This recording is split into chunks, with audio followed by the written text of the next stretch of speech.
What is to be Done? By Vladimir Lenin. Narrated by Peter Coates.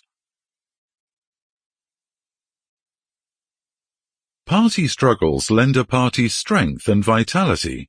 The greatest proof of weakness of a party is diffuseness and the blurring of clearly defined boundaries. A party becomes strong by purging itself. From a letter of Lassalle to Marx of June 24, 1852. Preface.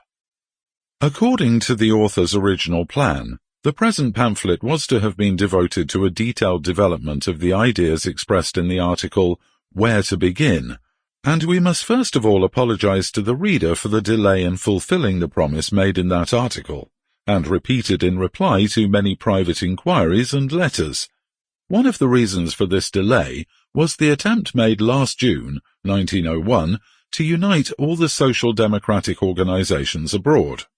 It was natural to wait for the results of this attempt, for if it were successful, it would have been necessary to expound the Iskra's views on organization from a somewhat different angle, and in any case, such a success promised to put a very early end to the existence of the two trends in the Russian social democratic movement.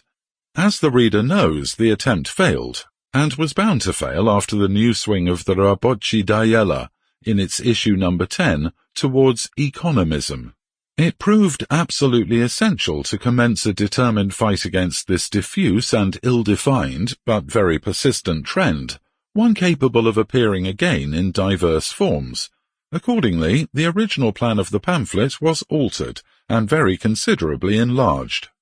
Its main theme was to have been the three questions raised in the article Where to Begin, viz., the character and principal content of our political agitation, our organizational tasks, and the plan for building, simultaneously and from various ends, a militant, all-Russian organization.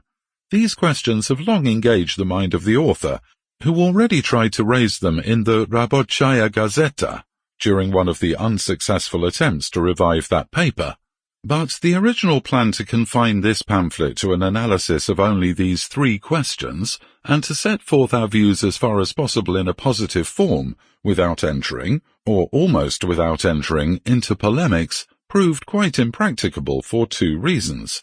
One was that economism proved to be much more tenacious than we had supposed.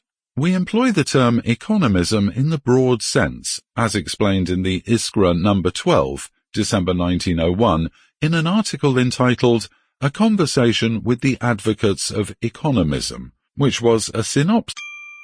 Sample complete. Ready to continue?